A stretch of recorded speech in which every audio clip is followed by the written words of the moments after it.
Yes, രാഷ്ട്രീയ കേരളം ഉറ്റുനോക്കിയ നിലമ്പൂർ ഉപതെരഞ്ഞെടുപ്പിന്റെ ഫലം നാളെ അറിയാം. ഇനി മണിക്കൂറുകൾ മാത്രമേ ബാക്കിയുള്ളൂ. നാളെ രാവിലെ 8 മണി മുതലാണ് വോട്ടെണ്ണൽ.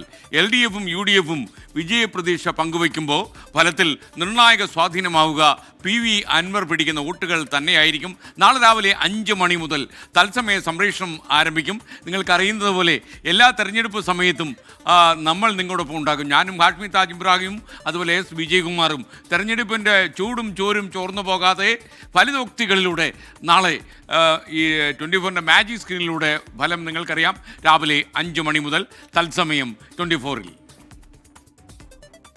വരുന്ന നിയമസഭാ തിരഞ്ഞെടുപ്പിന് തൊട്ടു മുൻപ് നടന്ന ഉപതെരഞ്ഞെടുപ്പ് എന്ന നിലയിൽ LDFനും UDFനും നിലമ്പൂർ ഫലം നിർണായകമാണ്.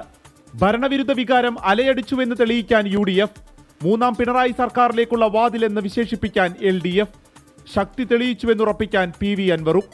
ഇങ്ങനെ രാഷ്ട്രീയ കേരളം സൂക്ഷ്മതയോടെ നോക്കുന്ന ഒട്ടനവധി ചലനങ്ങൾക്കും പൊട്ടിത്തെറികൾക്കുമുള്ള സാധ്യത തേക്കിന്റെ നാട് ഒളിപ്പിക്കുന്നു. പാലക്കാട് ലഭിച്ചതിനേക്കാൾ ഭൂരിപക്ഷമുണ്ടാവുമെന്ന് KPCC അധ്യക്ഷൻ.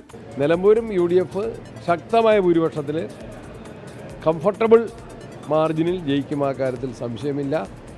സർക്കാരിനെതിരായിട്ടുള്ള ഭരണവിരുദ്ധ വികാരം ജനങ്ങളിൽ അതിശക്തമാണ്. വ്യക്തമായ ഭൂരിപക്ഷമുണ്ടാകുമെന്ന് LDFും ഉറപ്പിക്കുന്നു.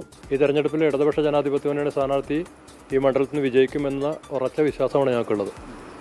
ആ വിശ്വാസത്തിന്റെ കാരണം എന്ന് പറഞ്ഞത് ഈ വോട്ടർമാർ നൽകിയിട്ടുള്ള ഒരു സ്വീകാര്യതയാണ്. താൻ തോറ്റാൽ ഷൗക്കത്ത് ജയിക്കണമെന്ന് പറഞ്ഞത് UDFനോടുള്ള സോഫ്റ്റ് കോർണർ കൊണ്ടല്ലെന്ന് PV അൻവർ 24നോട്. AP അനിൽകുമാറിനെതിരെയും അൻവർ രംഗത്തു വന്നു. ഷൗക്കത്തിന് എന്താ പറയാ, ഈ പാലിൽ വിഷം ചേർത്തിട്ടാണ് അവൻ കാണുന്നത്. കാരണം ഷൗക്കത്ത് എന്തായാലും ഇതിൽ മരിച്ചു പോകും. പിന്നെ ഈ രക്ഷയൊന്നുമില്ല. മലപ്പുറത്ത് വേറെ MLA ഉണ്ടാവില്ല. മനസ്സിലായില്ലേ? ഇപ്പോൾ ഷൗക്കത്ത് അടുത്ത തെരഞ്ഞെടുപ്പ് അദ്ദേഹത്തെ സഹായിക്കും ചെയ്യും. കാരണം അദ്ദേഹത്തിനോടൊപ്പം സ്ട്രോങ് ആയിട്ട് നിന്നാണല്ലോ. അപ്പോൾ ആ ശല്യം ഒഴിവാക്കാം. അതുകൊണ്ട് അങ്ങോട്ട് ജയിച്ച് കയറാം അവിടെ എന്നുള്ളത്. അദ്ദേഹത്തിനെ സംബന്ധിച്ച് അദ്ദേഹത്തിൻ്റെ സീറ്റ് ഉറപ്പിക്കുക എന്നുള്ളത് മാത്രമാണ്. PV അൻവർ ജീവിച്ചിരിപ്പുണ്ടെങ്കിൽ നടക്കൂല. ആദ്യം വഴിക്കടവ് പഞ്ചായത്തിലെ ബൂത്തുകളാണ് എണ്ണുന്നത്. ഇവിടെ ലഭിക്കുന്ന വോട്ടുകളിൽ നിന്ന് തന്നെ ട്രെൻഡ് വ്യക്തമാകും. വോട്ടെണ്ണലിനുള്ള എല്ലാ സജ്ജീകരണങ്ങളും പൂർത്തിയായതായി ജില്ലാ ഭരണകൂടവും അറിയിച്ചു. വളരെ സ്മൂത്തായി തന്നെ കൗണ്ടിംഗ് പൂർത്തിയാക്കുന്നതിന് വേണ്ടി യാതൊരു സംശയത്തിനും ഇടവില്ലാതെ വേണ്ടി ഏറ്റവും സുതാര്യമായിട്ട് പൂർത്തിയാക്കുന്നതിന് വേണ്ടിയുള്ള ക്രമീകരണങ്ങൾ ഏർപ്പെടുത്തിയിട്ടുണ്ട്. ടീം 24 നിലമ്പൂർ.